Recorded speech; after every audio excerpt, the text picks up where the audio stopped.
தமிழ் திரை சேனல்.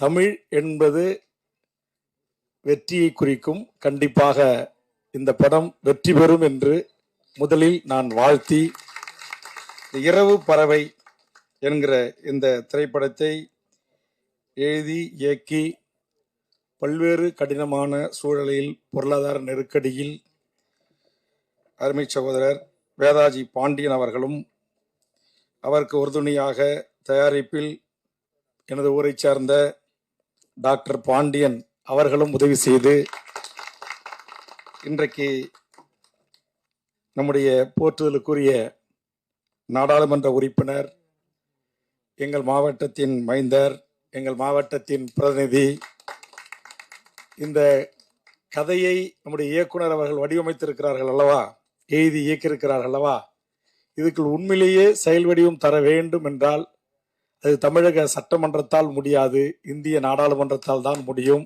அதை செய்யக்கூடியவராக இருக்கக்கூடிய அண்ணன் விடுதலை சிறுத்தைகளின் தலைவர் என் அன்புக்குரிய அண்ணன் திருமாவளவன் அவர்களையும், வருகை தந்து இருக்கின்ற திரைப்பட இயக்குனர் அரவிந்த் ராஜ் அவர்களையும், கலை மாமணி, மதிப்பிற்குரிய, நான் அவரை சினிமா சின்ன வயசுலேருந்து படங்களை பார்க்கும்போது வரும், அப்படியே சண்டை பயிற்சியெல்லாம் பார்க்க, இன்னைக்கு பல நிகழ்ச்சிகளில் இது மாதிரி ஒன்றா பேசுறதுக்கு பார்க்கறதுக்கு வாய்ப்பு கிடைத்து, தமிழர்களுக்கென்று தனியாக ஒரு அமைப்பை உருவாக்கி அதற்கு அவருக்கான பல்வேறு மிரட்டல்கள் உருட்டல்கள் எல்லாவற்றையும் எதிர்கொண்டு நீங்கள் எல்லா கதாநாயகர்களையும் கையாண்ட உங்களுக்கு இந்த உருட்டல் மிரட்டல் எல்லாம் ஒருபோதும் நீங்கள் கவலைப்பட வேண்டாம். அண்ணன் ஜாக்குவார் தங்கம் அவர்களே, நீங்கள் இந்த மண்ணின் மைந்தன், பச்சை தமிழன். உங்கள் அருகாமையில் இருப்பது விடுதலை சிறுத்தைகளின் தலைவர் அண்ணன் திருமா அவர்கள். அந்தாண்ட நான் உட்காந்துருக்கிறேன். எங்களை 2 பேரை தாண்டி உங்களை இங்க வந்து நடிக்க வந்தவன், அல்லது சங்கம் துவக்க வந்தவன், அல்லது தென்னிந்தியா முழுக்க சொந்தம் கொண்டாடுறவன் ஒரு துரும்பை கூட உங்கள் மீது படாது. நீங்க கவலையே பட வேண்டாம், அச்சமே பட வேண்டாம். அதனால தொலைபேசியில் அடிக்கடி அண்ணன் பேசுவாங்க, வாழ்த்துவாங்க. தமிழ் வாழ்வுரிமை கூட்டமைப்பு சார்பா நிகழ்ச்சிகளை நாங்கள் முன்னெடுக்க போது, நீங்க தென் தமிழ்நாட்டின் தமிழன், திருநெல்வேலி எதில் வீரம் என்று உங்களுக்கு தெரியும், நான் சொல்லக்கூடாது.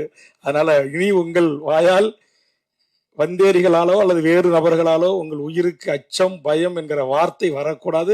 நாங்கள் இருக்கிறோம் என்பதை முதலில் பதிவு செய்து,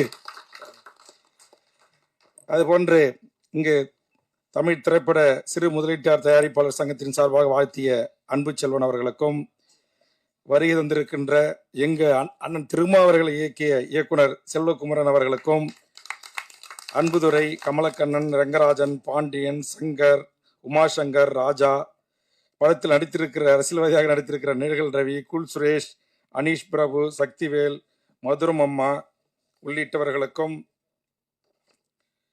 இன்னும் நிறைய பேர் படிச்சுக்கிட்டே போகணும், எழுதி கொடுக்க சொன்னேன், யாரும் கோபித்துக் கொள்ளாதீர்கள்.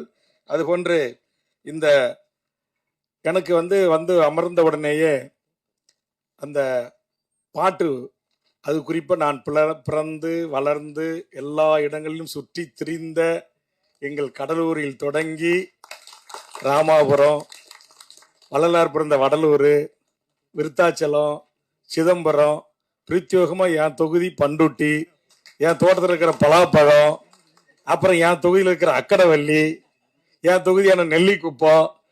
ரொம்ப நன்றி. இந்த பாடல் ஆசிரியர் புண்ணியம் யாருங்க, ரொம்ப மகிழ்ச்சி. ஏன்னா எனக்கு ஒரு ஆதங்கம் உண்டு.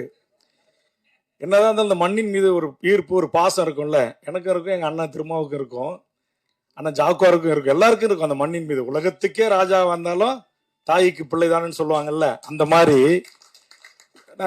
கொங்கு நாட்டை பற்றி அந்த மொழியில அந்த கலாச்சாரத்தை குறித்து படம் வரும். தென் தமிழ்நாட்டு குறிப்பா மதுரை திருநெல்வேலியை மையமா வச்சு படம் வரும் நிறையா. நம்முடைய தமிழர்களுடைய அந்த குடும்பம், உணவு முறை, பண்பாடு, சண்டை, வீரம். திருநெல்வேலின்னா அருவா, மதுரைன்னா ஜெகர்தாண்டா, அப்புறம் இன்னும் நிறையாவும் இருக்கு. வீரத்திலையும் மதுரைக்கு குறைஞ்சது இல்லை. தமிழர்கள் என்றாலே வீரம் தான், அதில் எந்த விதம் இல்லை. ஆனால் எங்க இந்த நடுநாட்டு மக்கள் இருக்காங்கல்ல, நான், அண்ணன் திருமா, எங்க தயாரிப்பாளர் பத்திரக்கோட்டை, இந்த புலியூர்கள், என்ன இது படம் புலியூர், ஒரு அந்த அப்பயே இயக்குனர் என் ஊரை விட்டீங்க, தயாரிப்பாளரே என் ஊர் மதுரா, பத்திரக்கோட்டை தான், என் ஊர் புலியூர். அதனால புலிக்கு எனக்கும் சொந்தம். வாய்ப்பு இருந்தா எங்கேயாச்சும் இடையில கொஞ்சம் புலியூர் அப்படின்னு சேர்த்து ஒரு வரிகளை, ஏன்னா என் ஊரை சேர்ந்த பாலமுருகன் தம்பி கூட நடிச்சிருக்கிறான், என்னுடைய உறவினர் பையன். அதுக்கு எதுக்காக சொல்ல வரேன்னா, அதை கேட்கும் போது உண்மையிலேயே நான் ரொம்ப ஒரு நெகிழ்ந்துட்டேன். ஏன்னா இதெல்லாம் நிறைய படங்கள் பாக்குறோமே, தங்கர் பச்சி அந்த முந்திரி கோட்டை பொறுக்கிறத, பலாப்பழம் போறத, அவரு அதுக்கு பிறகு பத்திரக்கோட்டையில வந்து ஒரு தயாரிப்பாளர். நம்முடைய இயக்குனருக்கு வந்து சொந்த ஊர் ராமநாதபுரம். அவரை அந்த ராமநாதபுரம் சொந்த ஊருக்காரங்களுக்கு தான் தெரியும் அந்த படகுல வர்ற மீனவர்கள், அவங்க அந்த புலிகள் அல்லது காயம்பட்ட போராளிகள் ஈழ உறவுகளை எப்படி பத்திரமா பாதுகாத்து அடைகாத்து கொண்டு வந்து இங்க கரை சேர்க்கிறாங்க. அதற்கு அவங்க சந்திச்ச வழக்குகள், பொய் வழக்குகள், புனையப்பட்ட பல்வேறு கதைகள். ஆக அந்த திரைக்கதை அவர் சொன்ன உடனேயே நான் வந்து கண்டிப்பா ஈழம் சார்ந்த, அதுவும் குறிப்பா அகதிகள் என்று சொல்லக்கூடாது, எங்கள் தொப்புள் கொடி உறவுகள்.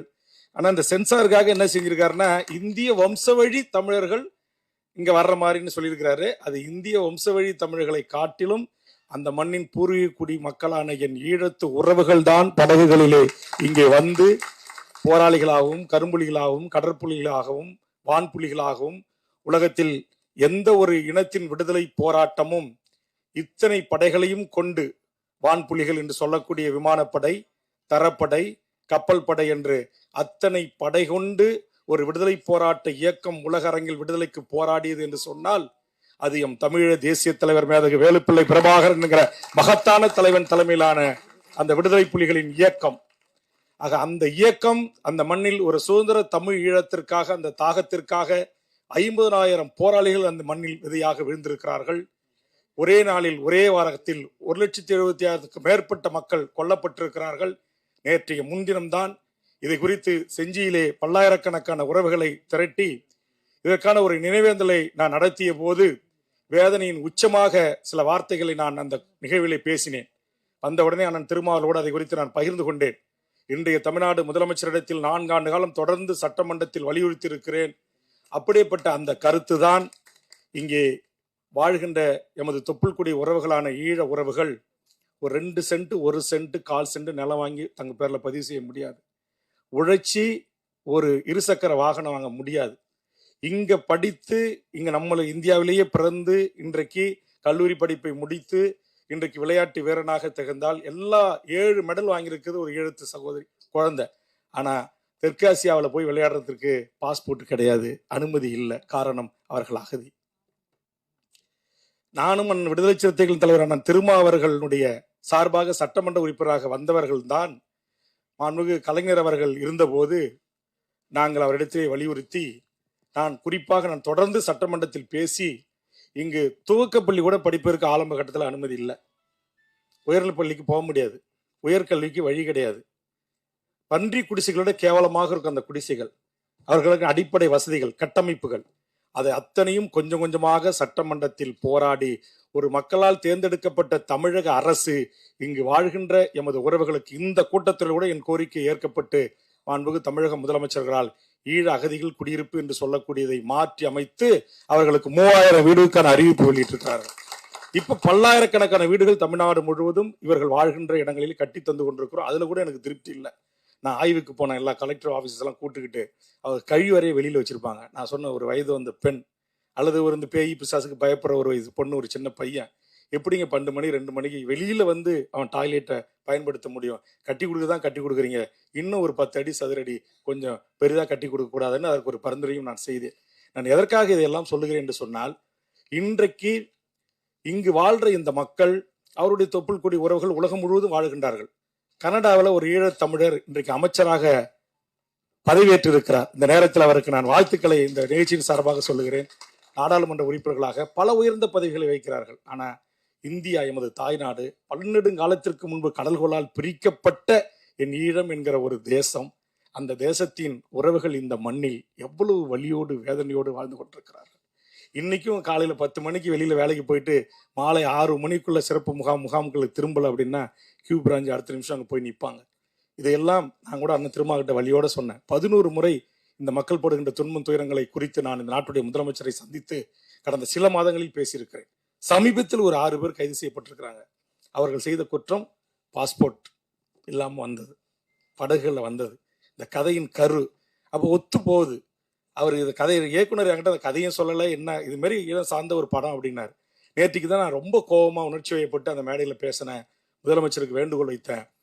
தனித்தமிழ் ஈழம்தான் ஒற்றை தீர்வு என்கிற ஒரு சட்டமன்ற தீர்மானமும் உலகம் முழுவதும் வாழ்கின்ற ஈழ உறவுகள்கிட்ட, தமிழ்நாட்டில் இலங்கையில் யாழ்மண்ணில் வாழ்கின்ற அந்த உறவுகள்கிட்டையும் நீங்கள் ஒரு பொது வாக்கெடுப்பை ஐக்கிய நாடு சபையின் ஊடாக நடத்தி அந்த மக்களுக்கான ஒரு சுதந்திர தனித்தமிழ் ஈழ அரசை உருவாக்கி தருவதற்கு மாண்புமிகு முதலமைச்சர் தலைமையிலான 40 நாடாளுமன்ற உறுப்பினர்களும் டெல்லிக்குரிய நெருக்கடியை தர வேண்டும். அண்ணன் திருமா அதற்கு வழிகாட்ட வேண்டும், தலைமையேற்க வேண்டும். இதை கருத்தைத்தான் நேற்றைய கூட்டத்தில் நான் பேசினேன். அது இன்னைக்கு அப்படியே வந்து பொருந்தது. இந்த கதையும் அதான். அதற்கு பிறகு நான் சொன்னேன் 5 சொன்னேன். அதில் ஹைலைட்டாக நான் சொன்னது இந்த தீர்மானம். திருச்சியில் ஒரு சிறப்பு முகாம் இருக்கு. ஏற்கனவே பல முகாம்களை நான் அண்ணன் எல்லாம் நான் இருந்த பாமக எல்லா கட்சியும் சேர்ந்து போராடி பல சிறப்பு முகாம்களை மூடிட்டோம். ஆனால் இன்னைக்கு ஒரு சிறப்பு முகாம் அங்கே இருக்கு. அதை மூடணும். அவங்க மூடிட்டு அவங்க விரும்புகிற நாடுகளுக்கு உலகம் முழுவதும் என் ஈழ உறவுகள் உட்காந்துருக்காங்க. அவங்க அரவணைத்து அன்பு பாராட்டு இருக்காங்க. லண்டன் ஏற்றுக்கிறான், அமெரிக்கா ஏற்றுக்கிறான், ஆஸ்திரேலியா ஏற்றுக்கிறான், உலகத்தில் எல்லா நாடுகளும் ஏற்றுக்கிறான். அந்த நாட்டு குடிமகனாக இருக்கிறான், வேலை கிடைக்கலன்னா சம்பளம் கொடுக்குறான், வீடு வாடகை இல்லாமல் கொடுக்குறான், எல்லா உதவிகளும் செய்கிறான். ஆனால் என் தொப்புள் கொடி உறவு என்று நம்ம பேசுகிறோம். பக்கத்தில் 10 மைல் தூரத்தில் இருக்கிற என் உறவுகள் இந்த மண்ணில் எவ்வளவு வலியோட வேதனையோடு இருக்கிறாங்க. இன்னமும் தமிழ்நாட்டுடைய காவல்துறை உளவு பிரிவு, கியூ பிரிவு கண்காணிப்பின் கீழ் தான் அவர்கள் வாழ்கிறார்கள். இன்னமும் என் ஈழத்து உறவுகளுக்காக நான் கடந்த சட்டமன்ற கூட்டத்தொடரில் கவன ஈர்ப்பு கொண்டு வந்து 20 நிமிடம் போராடி பேசியிருக்கிறேன். ஒன்றிய அரசு மருத்துவம் படிப்பதற்கு என் ஈழத்து உறவுகளை அனுமதிக்கவில்லை, இன்னும் அனுமதிக்கல. இப்ப குறிஞ்சிப்பாடிலாம் வருதுனால சொல்றேன். ஒரு பெண் புள்ள எம்டெக் படிச்ச பொண்ணு, அந்த பொண்ணு ஒரு 2 சென்ட் இந்த விதிகளை தெரியாம ஒரு 2 சென்ட் நிலம் வாங்கறதுக்கு அது ஒரு அக்ரிமெண்ட் போட்டாங்க. இதை பக்கத்துல இருந்த யாரோ ஒருத்தன் அரசுக்கு போட்டு கொடுத்து அந்த பெண்ணையும் அவங்க அப்பாவையும் 55 நாள் சிறை பிடிச்சிருக்கிறாங்க. சிறையில் இருக்காங்க, கடலூர் சிறையில். அவங்க செய்த குற்றம் என்ன? அவர்கள் உழைத்து சம்பாதித்து ஒரு 2 சென்ட் சொந்தமா வாங்கி ஒரு வீடு கட்டிக்கலான்னு ஆசைப்பட்டது குற்றமா? நான் கேட்கிறேன். இங்க உலகத்தின் பல்வேறு நாடுகளை சார்ந்தவர்கள் இங்கு மாடா மாளிகை, கோடா கோபுரம் கட்டி வாழ்கிறார்கள். என்னுடைய சொந்த பகுதியான நீலகிரி மாற்றான் கைக்கு சென்று கொண்டிருக்கிறது. எங்களுடைய வணிகம், எங்களுடைய உற்பத்தி, எங்களுடைய தொழில், எங்களுடைய பண்பாடு, கலை, கலாச்சாரம், நாகரிகம், தொன்மை, வரலாறு, இலக்கியம், இலக்கணம் எல்லாம் இன்றைக்கு கொஞ்சம் கொஞ்சமாக மற்றவர்கள் கைப்பற்றி கொண்டிருக்கிறார்கள். எல்லாவற்றையும் நாங்கள் இழந்து கொண்டிருக்கிறோம். ஆக எல்லாவற்றையும் இழந்து அவர்களுக்கு வீடு இல்லையா, வாசல் இல்லையா, நிலம் இல்லையா, காணி இல்லையா, உறவுகள் இல்லையா, எப்படி வாழ்ந்த எம் இனம்? அந்த இனம் இங்கு வந்து இவ்வளவு ஒரு துன்பத்தோடு துயரத்தோடு வாழ்கின்ற இந்த வழிகளை எல்லாம் எடுத்து பல திரைப்படங்கள் வெளியிடுவதற்கு முயற்சித்த போது ஒன்றிய அரசு சென்சார் நிறுவனம் தடை செய்தது, தடுத்து வைத்தது. கண்டிப்பாக இதற்கு சென்சார் வாங்கியாச்சு. நான் வந்த உடனே பக்கத்துல இருந்த நம்ம தயாரிப்பாளர் கேட்டேன், வாங்கியாச்சு அப்படின்னாரு. எனக்கு கொஞ்சம் விசாரிச்சு சொல்றேன் அப்படின்னாரு. ஏன்னா நான் அண்ணன் திரும்பவும் ஏற்கனவே இதே இடத்துல ஒரு படத்துக்கு வந்தேன். அந்த இயக்குனர் பட்ட வலிகள் வேதனைகளுக்காக, ஆமா தோழர் சேக்குவரா, அதற்காக நாங்கள் முற்றுகை போராட்டம் நடத்துறோம் நாங்க 2 பேரும் அப்படின்னு அண்ணங்கிட்ட அனுமதி வாங்கி நான் அறிவிச்சேன். நான் எதுக்கு நான் சொல்ல வரேன்னா, அப்படி நம்முடைய வலிகளை, நம்முடைய வேதனைகளை, நம்முடைய வாழ்வியலை, நம்முடைய பண்பாட்டை, கலை, கலாச்சாரத்தை அதையெல்லாம் சொல்லும் போது இங்க ஒன்றிய அரசு அதிகாரிகளால் அனுமதி மறுக்கப்படுகிறது. ஆக அந்த மக்கள் படுகிற அந்த துன்பம், அதைத்தான் நேற்றுக்கு நான் 5 சொன்ன முதலமைச்சருக்கு. நீங்க என்ன கூட நிறைய பேர் நண்பர்களே, ஒரு சீட்டு வாங்கிட்டு போய் அங்க நிக்கிறாரு, திரும்ப 2 எம்பிக்கு போய் நிக்கிறாரு, 4 எம்எல்ஏக்கு போய் நிக்கிறாரு அப்படின்றாங்க. இந்த 2 எம்பியும் இந்த ஒத்த எம்எல்ஏவும் இந்த மண்ணுக்கும் இந்த மொழிக்கும் இந்த மக்களுக்கும் நாடாளுமன்றத்திலும் சட்டமன்றத்திலும் என்ன சாதித்தது என்பதை அப்படி எழுதுறவங்க, அப்படி பேசுறவங்க விவாதம் வச்சீங்கன்னா, ஏதோ விடுதலை சிறுத்தைகள் தலைவர் தலித் மக்களுக்கான தலைவர் அப்படின்னு நிறைய பேர் சொல்றாங்க. இந்தியாவில் இருக்கிற கிட்டத்தட்ட 90 கோடி, இன்னைக்கு 140 கோடி மக்கள் தொகையில 80% மேல் இருக்கிற ஓபிசி மக்களுடைய இடஒதுக்கீட்டுக்காக முதல் குரல் கொடுத்த ஒரு ஓபிசி சாராத ஒரு தலைவன் அண்ணன் திருமாவன். அதுபோன்று இன்னைக்கு சட்டமன்றத்தில் நான் சொன்ன, எனக்கு சீட்டு கீட்டு நோட்டு எதை பத்தியும் கவலை இல்லை, இந்த தீர்மானத்தை நிறைவேற்றுங்கன்னு சொல்லிட்டு, இந்த சிறப்பு முகாமை மூடுங்கன்னு சொல்லிட்டு, ஈழ உறவுகளில் சில பேருக்கு மாறுபட்ட கருத்துக்கள் இருக்கலாம். ஏன் எங்களை நீங்க வந்து ரெட்டை குடிமை வாங்குறீங்க, எங்களை அங்க நாட்டுக்கு தள்ள பாக்குறீங்களா, வேற அனுப்ப பாக்குறீங்கன்னு விரும்புகின்ற எம் ஈழ உறவுகள், என் தாய்மண், எமது புலிகள் உறவாடிய மீன்பிடித்த எங்கள் யாழ், அம்பாறை, மட்டக்களப்பு, திரிகோணமலை, வன்னிமண்ணை போய் மிதிக்க வேண்டும் என்று விரும்புகிற என் ஈழத்து உறவுகள், விரும்புகிறவர்களுக்கு இரட்டை குடியுரிமை, இரட்டை அந்த அனுமதி கொடுங்கன்னு தான் கேட்கிறோம். அது கூட எங்களை சில பேருக்கு விரும்புறாங்க. கட்டாயப்படுத்தி அவங்கள போங்கன்னு சொல்லல. இந்தியா என்பது இது எங்கள் நாடு தான், உங்கள் நாடு. விடுதலை புலிகள் இந்திய ராணுவம் சென்று அங்கு ஏற்பட்ட அந்த பாதிப்பை குறித்து காசி ஆனந்தன் ஐயா அவர்களும் புதுவை ரத்னதுரை அவர்களும் எழுதிய அந்த வரிகள் எல்லாம் இந்த நாங்கள் போய் வருகிறோம் என்று அந்த பாடல் வரிகள் வரும், நன்றி சொல்கிறோம் என்கிற வரிகள் வரும், களத்தில் கேட்கும் கானங்கள் யாகராகங்கள், அந்த அந்த பாடல்கள் எல்லாம் நான் கேட்கின்ற போது அவ்வளவு கண்ணீர். நம்மளால நம்ம இந்திய ராணுவம் சென்று செய்த அநியாய அக்கிரம அட்டூழியங்களை குறித்து. ஆனா இன்னைக்கு அதெல்லாம் குறித்து எந்த திரைப்பட இயக்குநர்கள் அப்படிலாம் எடுத்து நாம் வாழ்கிற இந்த இந்தியாவை, நம்முடைய இராணுவத்தை, நம்முடைய அரசை யாரும் அப்படி கடுமையான விமர்சனங்களை முன்வைப்பதில்லை. வலிகளை, வேதனைகளை, துன்பங்களை, கணவன் முன் மனைவியை கற்பழித்தான், தகப்பன் தாய் முன் மகளை கற்பழித்தான், எங்கள் பெண் பிள்ளைகளின் மார்புகளை அறுத்து தமிழ்ச்சிகள் கறி வீதிகளில் விற்கப்படும் என்று கம்பிகளில் கோத்தான், என் தாய்மார்களின் கற்பில் இருந்த அந்த பிசுவை காவல்துறையின் துப்பாக்கி முனையில் இருக்கிற கத்தியை கொண்டு கீறி சூஷாக்ஸ் கால்களால் மிதித்தான், தார்களிலே மூழ்கி எடுத்தான், சர்ச்சுகள் மீதும் நல்லூர் கோயில்கள் மீதும் எம் இஸ்லாமியர்கள், தமிழ் இஸ்லாமியர்கள் தொழில் செய்த இல்லங்கள் மீதும் உலகத்தால் தடை செய்யப்பட்ட கொத்து குண்டுகளை, பாஸ்பரஸ் குண்டுகளை போட்டு கொலை செய்தான். இந்த வழிகளை அடுத்தடுத்த தலைமுறைக்கு எடுத்து சொல்லி இவ்வளவு வழி நிறைந்தது நம்முடைய வாழ்வு. இன்றைய ஒரு நுகர்வு கலாச்சாரத்தில், ஒரு குளோபல் உலகத்தில் நாம் வேறு விதமான பண்பாட்டு கலாச்சார நாகரிகத்தில் உள்ளடங்கி நம்முடைய வேரை நாம் கொஞ்சம் கொஞ்சமாக செல்லரித்துக் கொண்டிருக்கிறது என்று தமிழ்நாட்டு தமிழர்கள் நாம் பேசிக் கொண்டிருக்கிறோம். ஆனால் எமது ஈழத்து உறவுகள் அந்த கலாச்சாரத்தோடு வாழ்ந்தாலும், உலகத்தில் எவ்வளவு பெரிய கல்லூரிகளில் பட்டங்களை படித்தாலும், எவ்வளவு பெரிய நிறுவனத்தில் இருந்தாலும் தாய் மண்ணான எம் ஈழ மண்ணை மறக்காமல் வாழ்கிறார்கள். உலகத்தில் வாழ்கின்ற அத்தனை ஈழ உறவுகளும் அகதிகளாக போனாலும் கூட தங்கள் பிள்ளைகளுக்கு தமிழ்நாட்டுடைய பண்பாட்டு விடயங்களை, ஆதி தமிழரின் பறை இசையை தமிழ்நாட்டு தமிழச்சி தங்கைகள் தம்பிகளை விட என் ஈழத்து தம்பிகள் கற்றுக்கொள்ளுகிறான். ஒவ்வொரு வீட்டிலும் பறை இருக்கிறது. தமிழீழ மண்ணில் தமிழீழ தேசிய தலைவனுக்கு கைகளில் எங்கள் கடலூர் மண்ணை சேர்ந்த, கீரனூரை சேர்ந்த என் அண்ணன் திருமாவுக்காக பல பாடல்களை எழுதிய என் அண்ணன் அறிவுமதி அவர்கள் இங்கிருந்து நூற்றுக்கணக்கான பறைகளை அனுப்பி வைத்தார். பறை தமிழர்களின் ஆதி இசை. அதிலிருந்து அல்லது கர்நாடக இசையில் இருந்து பரதநாட்டியம் பரதமுனிவரிடம் கற்றுக்கொண்ட இதிலிருந்து என் தமிழச்சிகள், ஈழத்தமிழ் பிள்ளைகள் இன்றைக்கும் அந்த கலைகளை கையளிக்கிறார்கள். தூய தமிழ்களை, தமிழ் பள்ளிகளை உருவாக்கி கற்றுத்தருகிறார்கள். ஆனால் இந்த மண்ணில் இந்த அகதிகளை தமிழ்நாடு அரசு ஏறெடுத்து பார்க்க வேண்டும். முதலமைச்சர் பார்த்து சில நடவடிக்கைகள் எடுத்துக் கொண்டிருக்கிறார். அப்படிப்பட்ட சூழலில் கடந்த காலத்தில் அம்மையார் ஜெயலலிதா அவர்கள் நிறைவேற்றிய ஈழத்தில் நடந்த இனப்படுகொலை தான் என்றும், அதற்கு ஒற்றை தீர்வு பொது வாக்கெடுப்பினூடாக தமிழீழ அரசை உருவாக்கி தர வேண்டும் என்கிற கோரிக்கையும், அதுபோன்று சிறப்பு முகாம் மூடப்பட வேண்டும். அதன் கூட இந்த இரட்டை குடியுரிமை ஒன்றிய அரசு மோடி எதை ஒரு திட்டம் பேசிட்டு இருக்கதா கூட நாங்கள் கேள்விப்பட்டோம். தனி அமைச்சர்கள்லாம் உருவாக்குவோம், நாங்கள் பார்த்துப்போம் அப்படின்லாம் சொன்னாங்க. ஒருவேளை நம்முடைய 2 பாண்டியன், தயாரிப்பாளர் பேரும் பாண்டியன், இயக்குனர் பேரு பாண்டியன், 2 பாண்டிய மன்னர்களுடைய இந்த உருவாக்கத்தில் இருக்கிற இந்த படம் வெளிவந்த பிறகாவது இந்திய நாட்டை ஆடுற அந்த மோடிஜி அவர்களே இந்த இரட்டை குடியுரிமைனாச்சும் கொஞ்சம் கொடுங்க. அமெரிக்கா கொண்டு வந்த தீர்மானத்தை நீர்த்து போக செஞ்சு, அதுக்கெல்லாம் நான் வரல.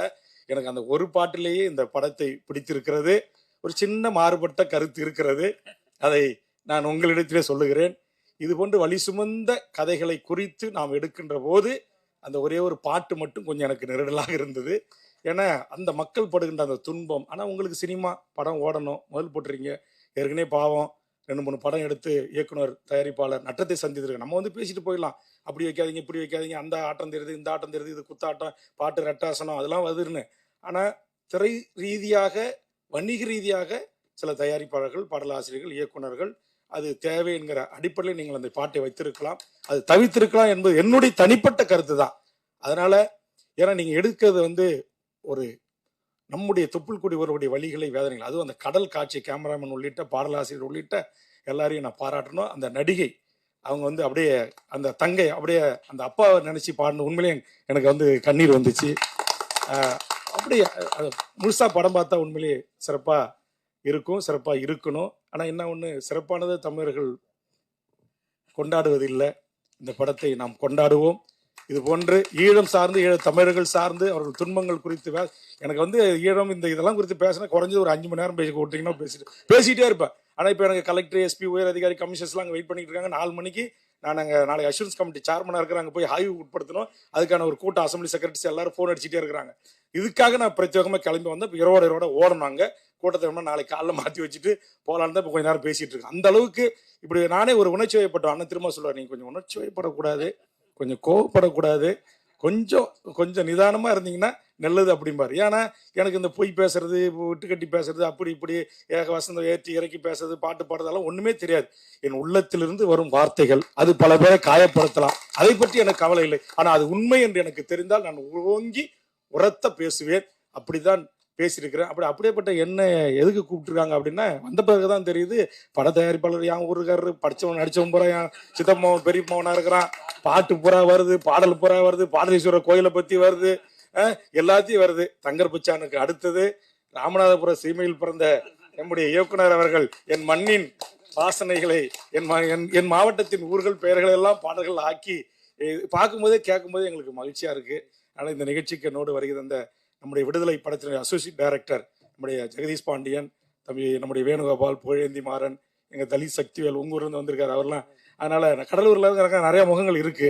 அதனால எல்லாருக்கும் ஊர்ல இருந்து வருகை தந்து இந்த நம்முடைய கடலூர் என்கிற நம்முடைய செம்மண் பூமியை, கடல் ஒட்டி வாழக்கூடிய நம் மீனவ மக்கள், ஈழத்தமிழர்கள், ஏன்னா நம்ம ஊர்ல தான் குளஞ்சாடுல முகாம் இருக்கு, அம்பலாமேட்டில் முகாம் இருக்கு, விருத்தாச்சலத்தில் முகாம் இருக்கு, குறிஞ்சிப்பாடில் முகாம் இருக்கு, ராமநாதபுரத்தை தாண்டி அதிகம் இலங்கை தமிழர்கள் என்று சொல்லக்கூடிய தொப்புள்குடி உறவுகள் வாழ்கிற முகாம் எங்கள் பகுதியில் இருக்கிறது. இன்றைக்கும் ஆண்டுக்கு ஒரு முறை இயற்கை பேரிடர் பிரச்சனை நல்லது கெட்டது அப்படின்னா முதல் உதவியாக நான் போய் நின்று அவர்களோடு தான் நானும் இருந்து கொண்டிருக்கிறேன். அந்த அளவுக்கு அவர்கள் என் மீது மாறாத ஒரு பற்றை தெரிவிக்கக்கூடியவர்கள். அந்த மக்களுடைய மறுவாழ்வுக்காக, அவருடைய சம உரிமைக்காக, சம வாழ்வுக்காக, ஒரு சுதந்திரத்திற்காக இன்னும் பல படங்கள் வர வேண்டும் என்று வாழ்த்தி, இந்த படத்துக்கு நாம் அனைவரும் சேர்ந்து வெற்றியை தேடித்தர வேண்டும் என்று இந்த நேரத்தில் கேட்டுக்கொண்டு, கொஞ்சம் அதிக நேரம் எடுத்துக்கிட்டா அண்ணனை கோபித்துக் கொள்ளக்கூடாது என்று மிகச்சிறப்பான பத்திரிகையாளர்கள் இந்த கவரேஜுக்கு வந்திருக்கீங்க. உண்மையிலேயே நன்றிங்க. இந்த மாதிரி படத்துக்கு வந்திருக்கீங்க, உங்களை கைகூப்புறேன் நான். ஏன்னா இன்னைக்கு அதுக்கும் கொஞ்சம் சிவப்பு தோல் வேணும். எல்லாம் படத்தில் நடிச்சவங்க பார்த்தா எல்லாம் கருப்பு தோல், கதாநாயகன்லேருந்து துணை நடிகர்கள்லேருந்து டான்ஸ் மாஸ்டர்லேருந்து எல்லாம். ஆனால் கருப்பு தோல், ஈழம், மீனவர் பிரச்சனை, இந்த மாதிரி அகதிகள் பிரச்சனை, இதையெல்லாம் இன்னைக்கு தமிழ்நாட்டில் இருக்கிற சமூக ஊடகங்கள் தான் 1-2 எழுதுது. பெரிய இந்த மெயின் ஸ்ட்ரீம் மீடியாக்கள் என்று சொல்லக்கூடியவங்க, இந்த பெரிய பத்திரிகைகள்லாம் கண்டுக்கிறதே இல்லை. ஆனால் இங்கே பல பத்திரிகை நண்பர்கள்லாம் உட்காந்துருக்கிறீங்க, இவ்வளவு தொலைக்காட்சி, இவ்வளவு யூடியூப் சேனல்லாம் வந்திருக்கிறீங்க. இந்த வழி நிறைந்த எம் ஈழ உறவுகளின் இந்த சோக கதையை, சொந்த கதையை உலக தமிழ் சமூகத்துக்கு எடுத்து சொல்லுங்கள். ஆளுகின்ற அரசின் கவனத்தின், அவருடைய ஒன்றிய அரசனுடைய காதுகளுக்கு எடுத்து சென்று அவர்கள் சிந்தித்து ஒரு நல்ல முடிவை எடுப்பதற்கு உங்கள் ஊடகம் உரிய வெளிச்சத்தை இந்த திரைப்படத்தின் மீது பாய்ச்ச வேண்டும் என்று அன்பான வேண்டுகோள் வைத்து, மிகச்சிறப்பாக இந்த படத்தை தயாரித்து இயக்கி இருக்கிற அத்தனை நல்ல உள்ளங்களுக்கு, எல்லா ஆர்டிஸ்டுக்கும், எல்லாருக்கும் என்னுடைய சார்பாக எல்லாருமே சிறப்பா பண்ணியிருக்காங்க. எல்லாருக்கும் என்னுடைய வாழ்த்துக்களையும் பாராட்டுகளையும் தெரிவித்து நிறைவு செய்கிறேன். நன்றி, வணக்கம்.